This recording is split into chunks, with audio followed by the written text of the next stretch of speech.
मेरा नाम कंचन है। मेरा संबंध एक गरीब घराने से था। मैं अपने माँ बाप की इकलौती बेटी थी और शक्ल सूरत की भी बहुत खूबसूरत थी। हम एक ऐसे इलाके में रहते थे जहाँ बहुत से अमीर लोग रहते थे, लेकिन हमारा घर छोटा सा था। पर मुझे इस बात की खुशी थी कि मेरे माँ बाप ने मेरी इच्छा पूरी की थी। मेरी इच्छा थी कि हम एक अच्छे और पोस्ट एरिया में रहें। हमारा जो मकान था वह बहुत ही तंग गली में था, जो मुझे बिल्कुल भी पसंद नहीं था। मेरी इच्छा को देखते हुए मेरे पापा ने अपने ऑफिस में एड़ी चोटी का जोर लगा दिया कि मुझे ऑफिस की तरफ से घर दिया जाए। ये घर हमें पापा की नौकरी से मिला था। मेरे पापा ने ये घर बाद में किस्तों पर खरीद लिया था। मुझे अमीर बनने का बहुत शौक था। अमीरों की ज़िंदगी जीना मुझे अच्छा लगता था, क्योंकि अमीरों की ज़िंदगी में मुझे लगता था कोई टेंशन नहीं होती। जब दिल करो शॉपिंग पर, जब दिल करे होटल में खाना खाओ। लेकिन मैं जानती थी कि मेरी किस्मत बदलने वाली नहीं है। हम लोग जिस तरह से थे, मेरे लिए कल रिश्ता भी इसी तरह का आना था। हमने सारी ही ज़िंदगी बहुत सपने देखे थे और आगे भी सपने देखते ही रह जाना था। हमारे घर के सामने एक छोटा सा पार्क था। एक दिन उसे पार्क में मैं जा रही थी कि बूढ़ी औरत आकर फिसल गई। फौरन उसकी तरफ बढ़ी और गिरने से पहले ही उनका हाथ थाम लिया। फिर बड़ी मुश्किल से उन्हें बेंच पर बिठाया। मैं उनके कपड़े साफ करने लगी। उन्होंने बहुत ही खूबसूरत सी साड़ी पहन रखी थी, जो कि बहुत कीमती लग रही थी। वह मुझसे कहने लगी, तुम क्या कर रही हो? मैंने कहा, कोई बात नहीं, आपके कपड़े ख़राब हो गए हैं, इन्हें साफ कर रही हूँ। उन्होंने मुझे धन्यवाद दिया। फिर मेरा नाम पूछा और ये भी पूछा, तुम कहाँ रहती हो? मैंने कहा, सामने वाला घर ही है मेरा, वहीं से यहाँ पार्क में कभी कभी आ जाती हूँ। मेरा एक दोस्त भी है, मैं उससे बात कर लेती हूँ। उन्होंने कहा कि जब मैं फिसली तो आसपास और भी लोग मौजूद थे, लेकिन कोई भी मेरी मदद करने नहीं आया। फिर मैं तुम में मेरी मदद की, तुमने ऐसा क्यों किया? मैंने कहा कि ये सब कुछ मेरी माँ में सिखाती है। वे कहती है, जब तुम्हें दूसरों की मदद करने का मौका मिले तो उसे हाथ से जाने मत दो, क्योंकि भगवान दूसरों की मदद करने वाले को पसंद करता है। मैंने उसे बूढ़ी औरत को अपना नाम भी बताया और अपना घर भी दूर से दिखा दिया, लेकिन मुझे ये मालूम नहीं था कि वे बोली और औरत कुछ ऐसा करेगी कि मुझे ही हैरान कर देगी। अगले ही दिन वह मुझे फिर से पार्क में मिली। उसके साथ एक लड़का भी था जो मेरी ही उम्र का लग रहा था। उन्होंने मुझे दूर से देख लिया था और फिर पास आने का इशारा किया। मैं भी उनके पास चली गई। मैंने उनको नमस्ते किया। वे मुझसे ऐसे मिले जैसे कि हमारी जान पहचान सदियों से पुरानी है। और फिर मेरा इंट्रोडक्शन उसे लड़के से करवाया जो उनका बेटा था। उसका नाम प्रशांत था। बूढ़ी औरत ने मुझसे कहा, तुम मेरे बेटे प्रशांत को अपना दोस्त समझो और उसके साथ बातें करो। मुझे उस औरत की ये बात बहुत अजीब लगी। भला मैं क्यों अनजान लड़के से बातें करूं और उसे अपना दोस्त समझूं? मैंने कहा, मुझे घर जाना है, मुझे आए हुए काफ़ी देर हो गई थी। आज भी मेरी दोस्त नहीं आई थी, इसलिए मुझे जल्दी वापस जाना था। उन्होंने घबराहट को भाप लिया था। कहने लगी, ठीक है, तुम थोड़ी देर मेरे साथ बैठ जाओ, फिर घर चली जाना। फिर वह बूढ़ी औरत मुस्कुराकर मुझसे कहने लगी, तुम जानती हो, तुम्हें भगवान बहुत बड़ी पुण्य करने का मौका देने वाला है। मैंने कहा, ऐसा कैसे हो सकता है और आपको कैसे पता कि मुझे पुण्य करने का मौका मिलेगा और वह पुण्य काम क्या होगा? मैं भी उसमें एक ही बार में ही ढेरों सवाल कर डाले। वह बोली, यह पुण्य बहुत बड़ा है, तुम्हें उसका फल भी बहुत बड़ा मिलेगा, लेकिन तुम्हें इसके लिए मजबूत होना पड़ेगा, बहुत चालाक होना पड़ेगा। मुझे कुछ भी समझ नहीं आ रहा था कि आप आखिर कहना क्या चाहती हैं। आप जो भी कहना चाहती हैं प्लीज़ साफ साफ और विस्तार में बताएं। मैं वादा करती हूँ कि मैं अपनी तरफ से पूरी कोशिश करूँगी।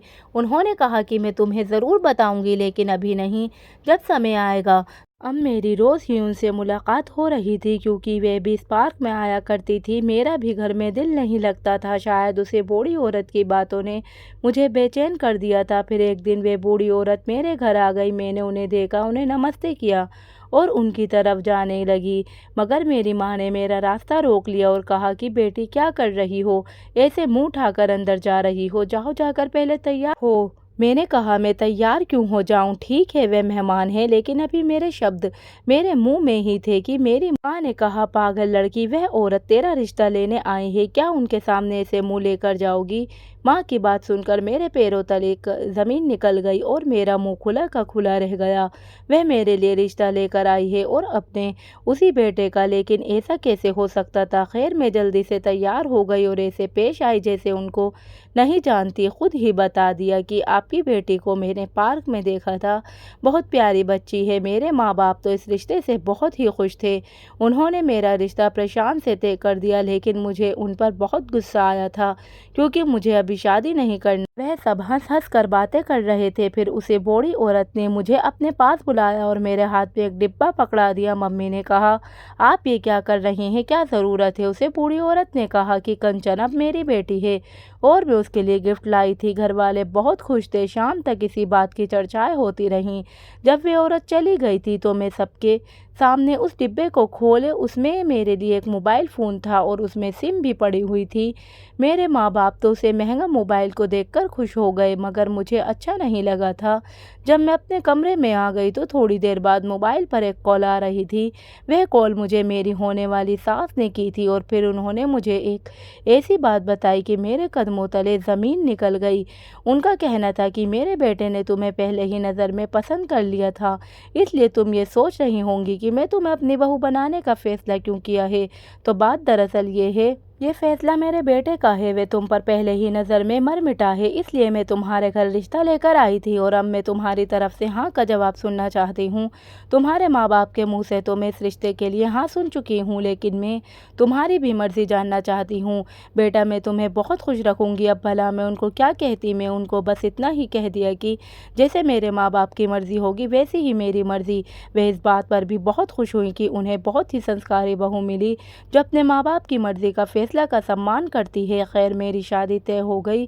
शादी की बात होने से लेकर मंगनी और फिर मंगनी से विदाई तक मेरे लिए बहुत सारे उपहार आए कि मैं हैरान रह गई। एक से एक महंगा उपहार, और सबसे हैरत की बात यह थी कि वह सारे उपहार प्रशांत की तरफ से आए थे। इसका साफ मतलब कि वाकई वह मुझसे बहुत मोहब्बत करता था। कहीं किसी किताब में पढ़ा था कि अगर आपने शादी के बाद खुश रहना है तो ऐसे इंसान से शादी करो जो आपसे मोहब्बत करता हो, उसे नहीं जिसे आप पसंद करते हो। अगर उसे लड़के को मुझसे मोहब्बत हो गई तो फिर तो मैं बहुत ही खुशकिस्मत लड़की थी। वह खूबसूरत भी था, मुझसे मोहब्बत भी करता था और उसकी माँ भी बहुत ज़्यादा अच्छी थी। यहाँ तक कि उनका ख़ानदान भी छोटा सा था। उसकी माँ जो कि वैसे ही बहुत अच्छी लगती थी, यानी कि मेरी सास पहले मेरी दोस्त बनी हुई थी। मैं बहुत खुश थी, खुशी से फूली नहीं समा रही थी। पहले तो मेरी शादी करने का कोई इरादा नहीं था, लेकिन अब मुझे अच्छा लग रहा था। शादी हो गई और विदाई के बाद मैं अपने घर आ गई। मेरा कमरा बहुत खूबसूरती से सजाया गया। मैं तो बस देखती ही जा रही थी, तभी दरवाजे पर हल्की सी दस्तक हुई और मैं सीधी होकर बैठ गई। मगर उस वक्त प्रशांत नहीं बल्कि मेरी सास आई थी। वह मेरे कमरे में आई, मेरा हाथ पकड़कर पहले मेरी तारीफ की, फिर मुझे प्यार किया और कहने लगी, बेटी, मैंने तुम्हें कहा था ना, भगवान तुम्हें एक बहुत बड़ी पुण्य करने का मौका दे रहा है। किसी को सही राह पर लाना भी तो पुण्य का काम होता है। किसी की बुराई को अच्छाई में बदलना भी पुण्य का काम है। अगर कोई बुरा इंसान है और तुम उसे एक अच्छा इंसान बना दो तो तुम्हें नहीं लगता कि यह कितना अच्छा काम है और उस काम को भगवान कितना पसंद करेगा? अपनी सास की बात सुनकर मैं बोली कि मैं आपकी बात समझी नहीं। आप जो कुछ कह रही हैं वह बहुत ही अच्छा काम है, लेकिन इसे आप ज़रा विस्तार से समझाइए। आप जैसा कहेंगी मैं वैसा ही करूँगी। मेरी बात पर वह हंसने लगी और कहने लगी, अभी तो बहुत दिन है, धीरे धीरे इस घर में एडजस्ट हो जाओगी। प्रशांत की रूटीन है कि वह सुबह ऑफिस जाता है और रात को आता है। पूरा दिन होगा हमारे पास, हम लोग खूब बातें करेंगे। कहते हैं अगर आपकी सास अच्छी है तो आप खुद को 50% खुशकिस्मत समझे और बाकी की खुशकिस्मती इस बात पर निर्भर है कि आपका पति भी अच्छा हो। थोड़ी देर के बाद प्रशांत कमरे में आया। उसके हाथ में एक ब्रीफकेस था जो खुशी से मेरे दिल में लड्डू फटने लगे। यानी कि मेरा मुंह दिखाई का तोहफा इतना कीमती था कि प्रशांत उसको ब्रीफकेस में डालकर लाया था, वरना आज की रात सूटकेस का क्या काम था। मैं उन्हीं सोचों में घूमती तब प्रशांत मेरे करीब चला आया और मुझे बहुत खुशी से फिर कहने लगा कि कल तुम्हारी मुंह दिखाई का फंक्शन है और वह भी दिन के समय, इसलिए तुम अभी थकी हुई होगी, मैं भी थक गया हूँ। ऐसा करते हैं कि हम लोग सो जाते हैं। मुझे उसकी ये बात अच्छी लगी थी, उसके मेरा एहसास था, लेकिन एक बात बहुत बुरी लगी कि उसने मुझे ये ब्रीफकेस नहीं दिया था बल्कि उसे अलमारी में रख दिया। मैंने भी सोचा कि शायद वह थका हुआ है, आराम करना चाहता है, मेरा गिफ्ट मुझे कल दे देगा, उसमें हनीमून के टिकट होंगे या ये सब सोच रही थी। मैं बहुत खुश हो रही थी, सब कुछ बहुत ही शानदार था। मेरे पापा और मेरी मम्मी भी बहुत खुश थे, लेकिन फिर अगले रात को कुछ ऐसा हुआ जिसका मैंने कभी सोचा भी नहीं था। मैं हैरान और परेशान बैठी प्रशांत को देख रही थी। उसने कमरे का दरवाज़ा बंद किया था और मेरे सामने बैठ गया और मुझसे पूछने लगा, तुम ठीक तो हो? मैंने उससे पूछा, हाँ मैं तो ठीक हूँ, लेकिन आप ये सब क्यों पूछ रहे हैं? थोड़ी देर बाद उसने वही ब्रीफकेस उठाकर खोला और मेरे सामने रख दिया। मैं हैरान रह गई। वे ब्रीफकेस तो नोटों से भरा हुआ था, उसे मुश्किल से बंद किया गया। प्रशांत ने कुछ देर तक मुझे देखा और फिर कहने लगा, मैं दावे से कह सकता हूँ कि तुमने इतने पैसे एक साथ कभी नहीं देखे होंगे। मैंने कहा, मुझे इन पैसों का क्या करना है प्रशांत? प्रशांत ने कहा, जो बात मैं तुमसे अब करने वाला हूँ उस बात को गौर से सुनो और एक पल के लिए भी इसे मजाक मत समझना। ये सारे पैसे तुम्हारे हो सकते हैं। मैंने उसे हैरान नज़रों से देखा और बोली, तुम्हारा क्या मतलब है? आखिर तुम कहना क्या चाहते हो?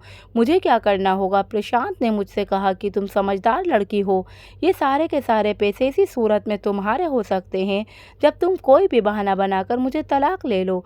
हमारी शादी का दूसरा दिन था। मैं अपनी शादी से बहुत खुश थी। जब उसने कह दिया कि तुम मुझे तलाक ले लो तो मेरा दिल बैठ गया।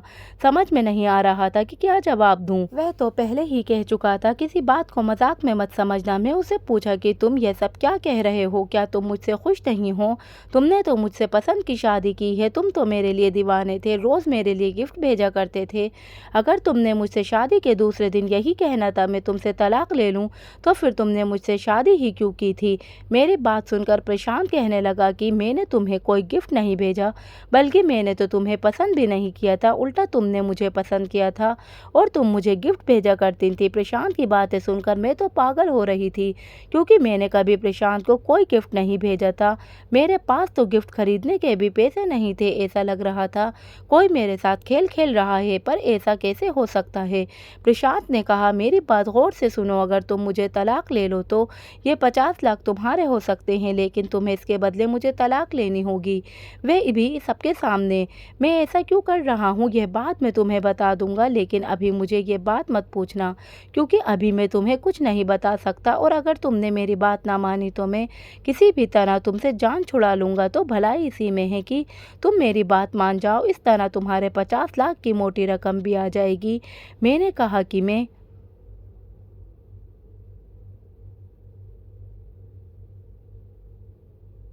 सोच कर बताऊंगी, क्योंकि फ़िलहाल तो मेरा दिमाग काम ही नहीं कर रहा था।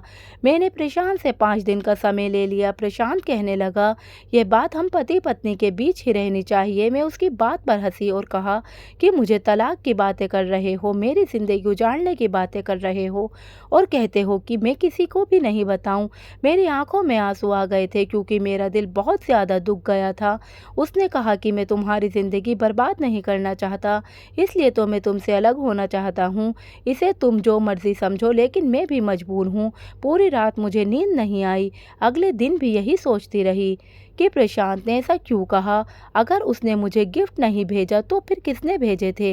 बल्कि वह तो कह रहा था कि मैं भी उसे गिफ्ट भेजती थी, और यह भी नहीं कह रहा था कि मैं शादी से पहले उसे पसंद किया था और अब तलाक देने के बाद कर रहा है। अगर वह चाहता तो 1 सेकंड में ही मुझे तलाक दे देता। तलाक देने का हक उसे भी है, फिर वह मुझे इतनी बड़ी रकम क्यों दे रहा है? इन पैसों से मैं अपने लिए बहुत कुछ कर सकती थी। मैं इस रिश्तेदार और शादी को भूल भी सकती थी, क्योंकि शादी तो मैं शुरू से ही नहीं करना चाहती थी, और फिर अब तक मैं हर चीज़ को तरस तरस कर ज़िंदगी गुजार रही थी। शुरू से ही मेरा सपना था कि मैं अमीरों की ज़िंदगी गुजारूं, और जब मुझे इतनी दौलत मिल रही थी तो क्यों ना मैं से तलाक लेकर आराम से ज़िंदगी गुजारती। मगर मैं अपने दिल का क्या करती जो अब प्रशांत के नाम से धड़कने लगे था। मेरी आंखों से आंसू बह रहे थे। मैं प्रशांत से अलग होना नहीं चाहती थी। मेरा दिमाग उसे समय किसी मशीन की तरह चल रहा था। लेकिन प्रशांत ऐसा क्यों चाहता था कि मैं उसे तलाक ले लूँ। इस तरह तो उसकी बदनामी होगी। जाहिर है जब मैं उससे तलाक मांगती तो फिर उसका कोई कारण भी बताना पड़ता। सारे खानदान वाले और घर वाले मेरे पीछे पड़ जाएंगे। अगर मैं यह सब करके प्रशांत का नाम भी बदनाम करवाती और अपने आप को भी सबके सामने बदनाम करवाती तो मुझे पैसों से भी क्या खुशी मिली थी। मुझे कुछ भी समझ नहीं आ रहा था कि मैं क्या करूं। प्रशांत ने यह भी कहा कि यह बात किसी को मत बताना, पर यह छुपाने वाली बात तो नहीं थी।